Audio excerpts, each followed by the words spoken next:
प्यारे बच्चों, आज की इस टेली कक्षा में आप सबका हार्दिक स्वागत है। इस चित्र को देखिए, क्या आप इन्हें जान पा रहे हैं? क्या आप इन्हें पहचानते हैं? चलिए हम आपकी मदद कर देते हैं।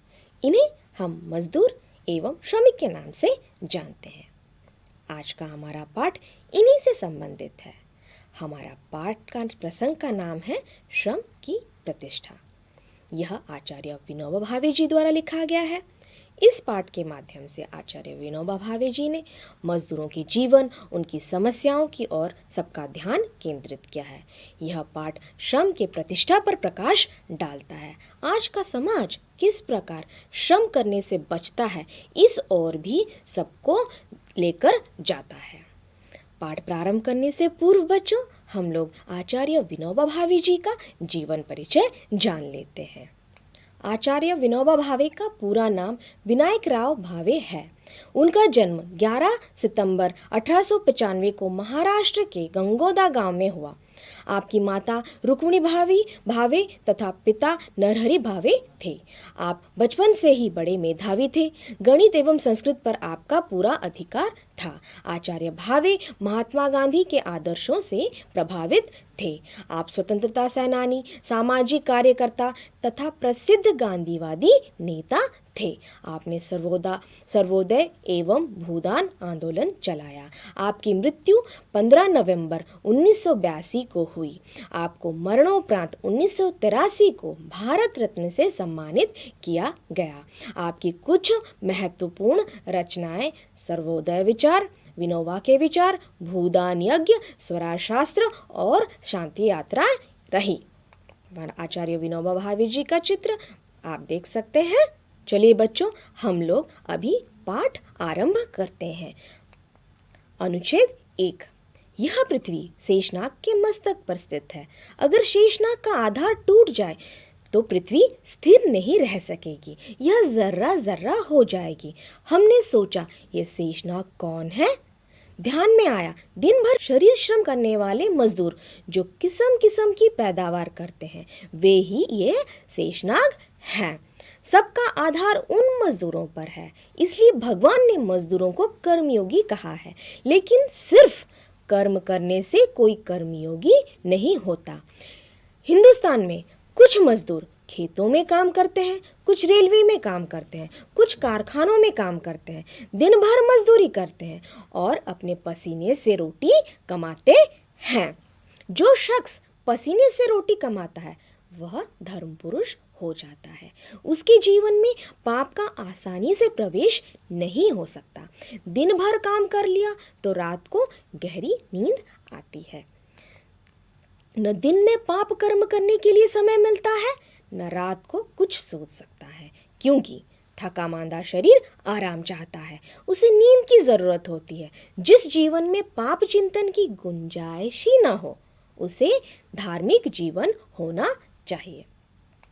इस अनुच्छेद से संबंधित कुछ कठिन शब्दों के अर्थ जानते हैं बच्चों।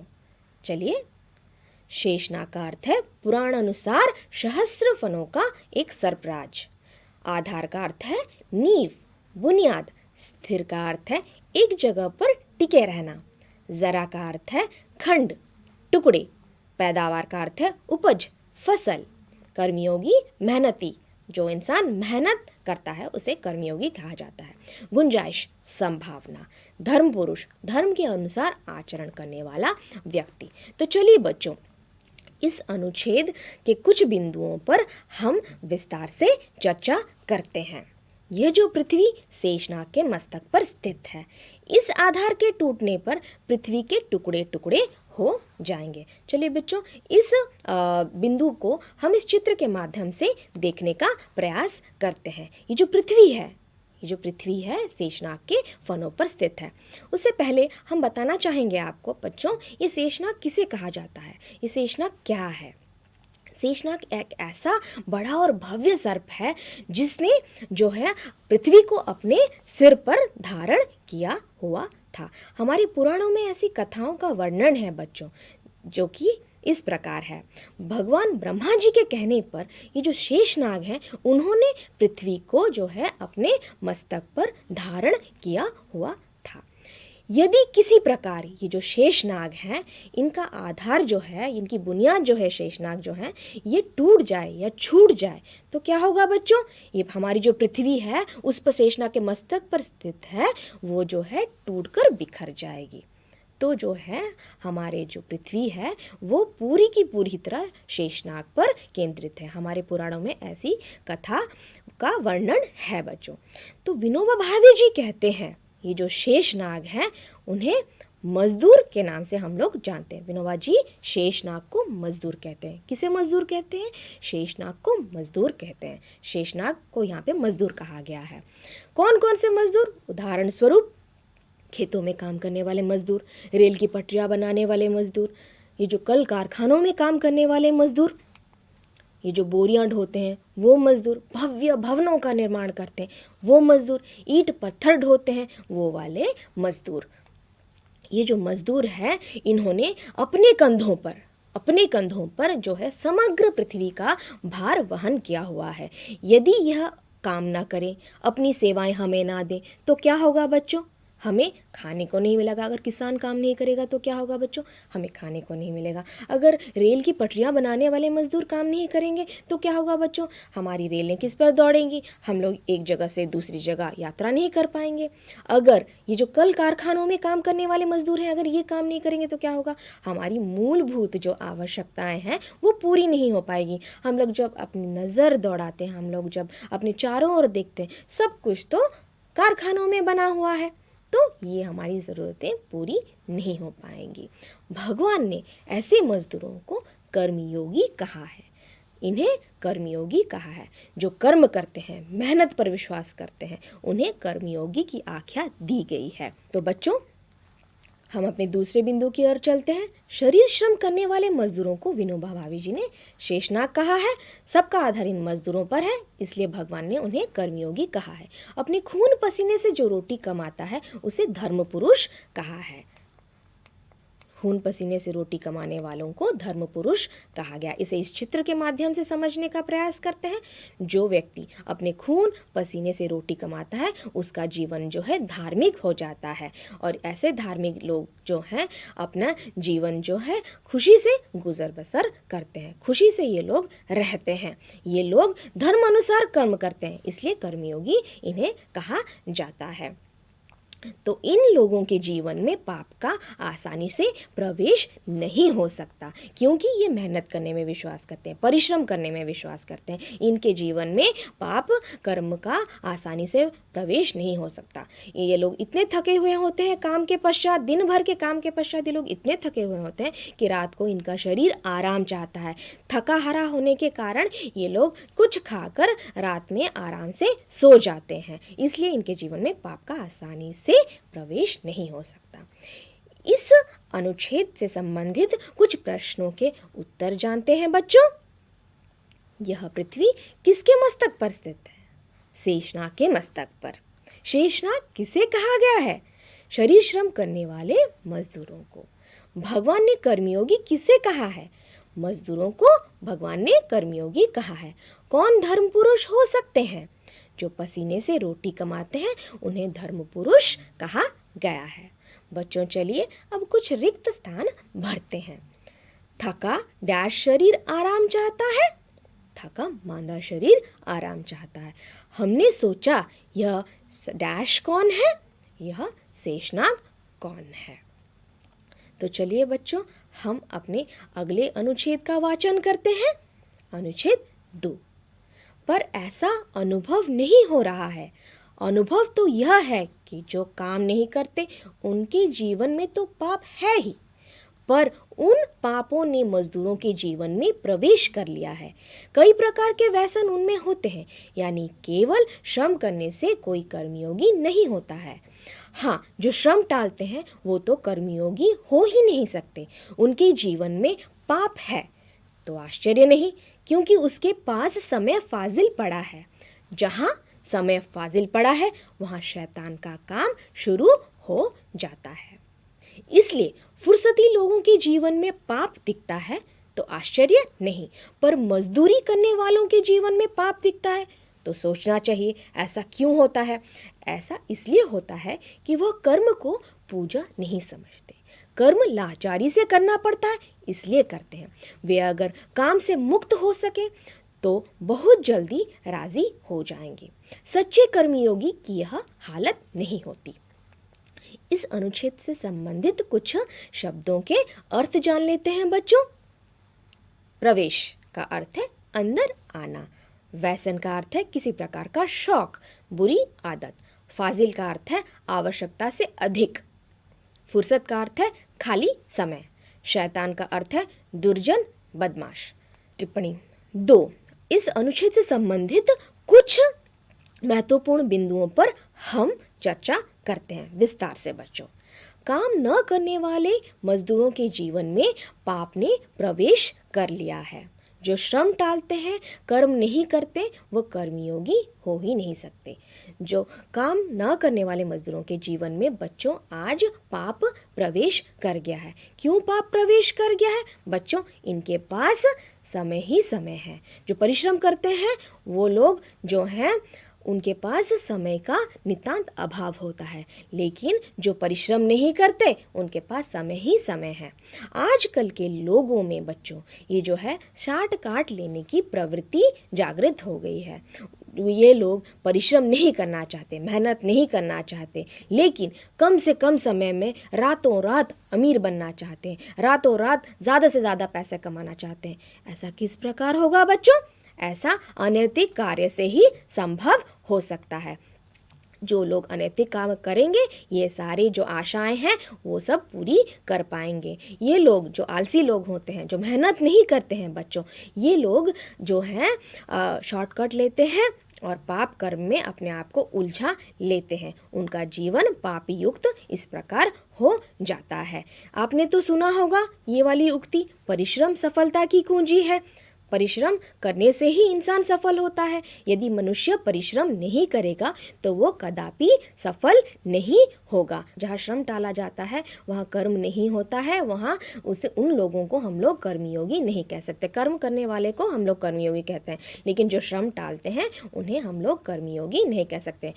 जहाँ समय, अगले बिंदु की ओर चलते हैं, जहाँ समय फाजिल पड़ा है वहाँ शैतान का काम शुरू हो जाता है। जैसे हमने बच्चों चर्चा किया, जो है शैतान का काम क्या होता है बच्चों? शैतान का काम होता है ये सारे पाप वृत्तियों में अपने आप को उलझाना। पाप काम कौन से हैं इसे समझने का प्रयास करते हैं। ये जो शैतान का काम है कौन सा है बच्चों? ये जो आपने अखबारों में सुना होगा, आप लोग समाचार पत्र पढ़ते होंगे, आप लोग टीवी पर देखते होंगे, अमुक महिला का जो है गले से चेन छीन लिया गया, उन साहब का बटुआ चोरी हो गया, उनका मोबाइल जो है वो भी चोरी हो गया, बैंक में डाका डाला गया, बैंक में डकैती हो गई, उनके घर में चोरों ने डाका डाल लिया। ये जो सारे काम हैं, ये अनैतिक काम है, शैतान का काम है। इस कामों से हमको बचना चाहिए, क्योंकि ये जो काम है हमें सीधा जेल लेकर जाएगा। और ये जो मानसिकता है लोगों की परिश्रम ना करने की, ये बिल्कुल ही गलत मानसिकता है। मनुष्य को ऐसे कामों से बचना चाहिए। और हम आपको एक उक्ति बताना यहाँ पे चाहेंगे, ये जो खाली दिमाग है शैतान का घर है, यहाँ पे बिल्कुल सही बैठता है। अगले बिंदु की ओर जाएंगे हम लोग बच्चों। मजदूर अब कर्म को पूजा नहीं मानते। मजदूर क्या मानते हैं? कर्म को पूजा नहीं मानते। मजदूर लोग आजकल विश्वास करते हैं किस पर? फुर्सत में विश्वास करते हैं, काम ना करने में विश्वास करते हैं। ये लोग काम को पूजा नहीं मानते हैं और ऐसे लोग सच्चे कर्मयोगी नहीं कहलाए जाएंगे। कैसे लोग कहलाए जाएंगे? ये लोग सच्चे कर्मयोगी नहीं कहलाए जाएंगे। अगर कोई सच्चा कर्मयोगी होगा तो वो परिश्रम करेगा, काम करने से नहीं बचेगा। तो बच्चों, इस अनुच्छेद से संबंधित कुछ प्रश्नों के उत्तर हम लोग जानते हैं। मजदूरों के जीवन में क्या प्रवेश कर गया है? पाप प्रवेश कर गया, बिल्कुल सही। जहाँ समय फाजिल पड़ा है वहाँ किसका काम शुरू होता है? शैतान का काम शुरू होता है। फुर्सती लोगों के जीवन में पाप क्यों दिखता है? क्योंकि वे कर्म को पूजा नहीं मानते। बच्चों, कुछ वाक्य बनाते हैं। चलिए, आपके समक्ष शब्द है मजदूरी। अगर आप इस तरह से वाक्य को बनाएंगे ये सही रहेगा। मजदूर मजदूरी कर पैसे कमाता है। मजदूर मजदूरी कर पैसे कमाता है। आपके समक्ष दूसरा शब्द है समय। बहुत आसान सा शब्द है। जी हाँ, समय किसी की प्रतीक्षा नहीं करता, समय बहुत मूल्यवान है। तो चलिए बच्चों, हम अपने अगले अनुच्छेद की ओर चलते हैं। अनुच्छेद को पढ़ना प्रारंभ करते हैं। आज देहाती लोग भी कहते हैं कि हमारे बच्चे को तालीम मिलनी चाहिए, हमारे बच्चों को तालीम मिलनी चाहिए। तालीम किस लिए मिलनी चाहिए? इसलिए नहीं कि लड़का ज्ञानी बनेगा, धर्म ग्रंथ पढ़ सकेगा और जीवन में हर काम विचारपूर्वक कर सकेगा, पर इसलिए कि लड़के को नौकरी मिलेगी और हम जैसे दिन भर खटते हैं वैसे उसे खटना न पड़ेगा।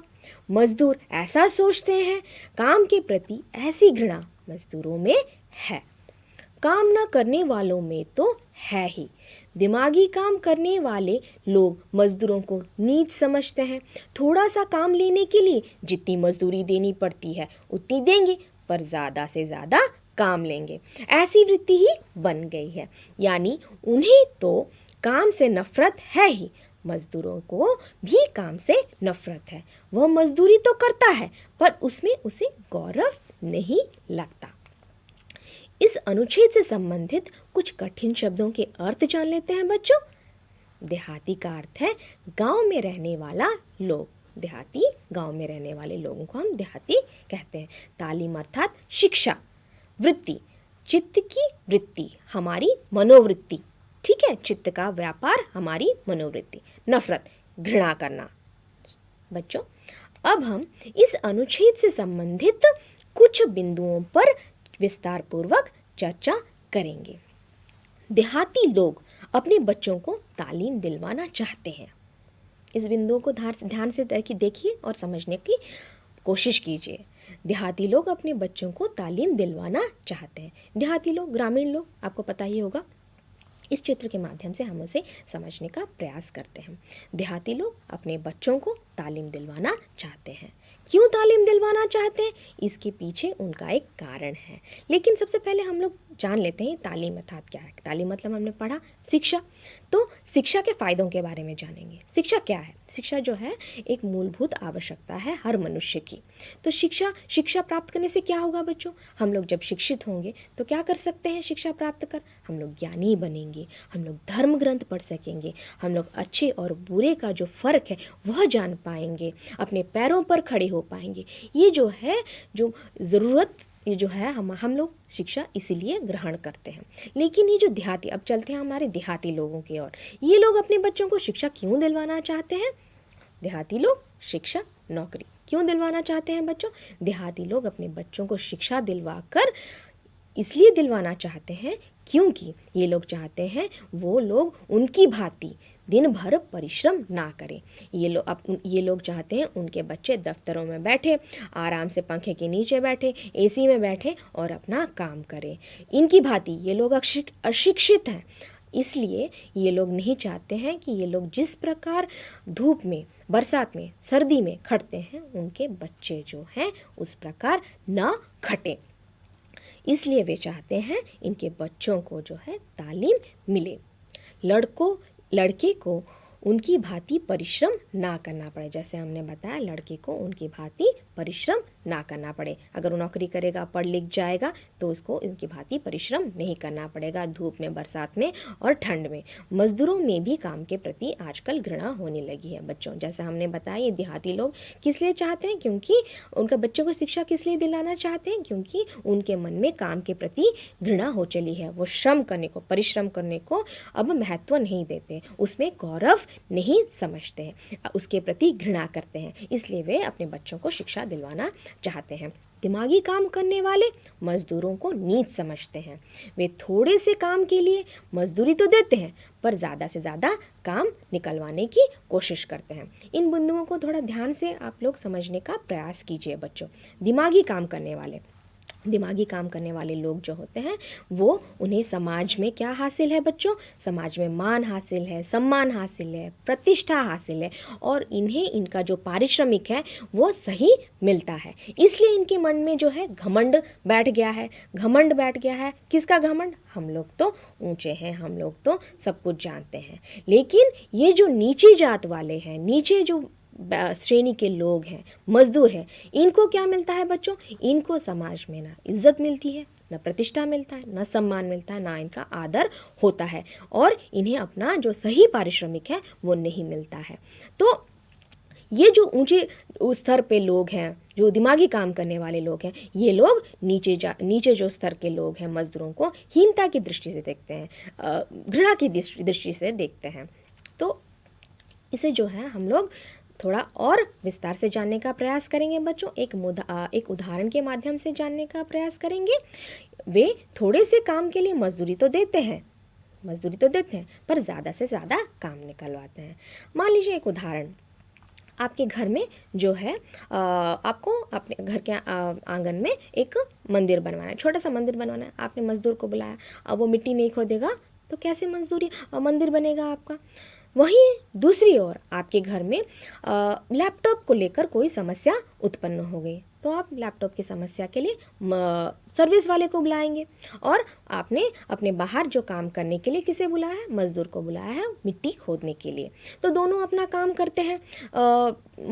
मजदूर जो है वो दिन से रात तक लेकर अपना शाम तक वो अपना काम करता है, और ये जो आदमी है, सर्विस वाला है, आपका लैपटॉप की सर्विस करने वाला है, वो जो है आपको सर्विस करता है। लैपटॉप में कुछ हार्डवेयर संबंधी असुविधा हो गई है, कुछ सॉफ्टवेयर में दिक्कत आ गई है, वो 2 घंटे में अपना काम ख़त्म कर लेता है, और आप उसे उसके उन्हीं 2 घंटे के लिए जितना पारिश्रमिक उसके लिए तय किया गया है, जितना मूल्य उसके श्रम के लिए तय किया गया है, उसे उतना देने के लिए बाध्य हैं। उसके साथ आप कोई किचकिच या नोकझोंक या आनाकानी नहीं करते हैं। चुपचाप पैसे निकाल के उस दिमागी काम करने वाले व्यक्ति को पैसे थमा देते हैं। वहीं जहाँ शाम तक वो जो मजदूर आपका जो मिट्टी खोद रहा है उसका काम खत्म होता है, तो आप जितने पैसे देना चाहेंगे उसे देने में आपका हाथ जो है पीछे हट जाता है। उसे आप पैसे तो देते हैं, लेकिन जो है उसके श्रम का जो है आदर नहीं करते। पैसे कम देना पड़े जितना, उतना आप खुश होंगे।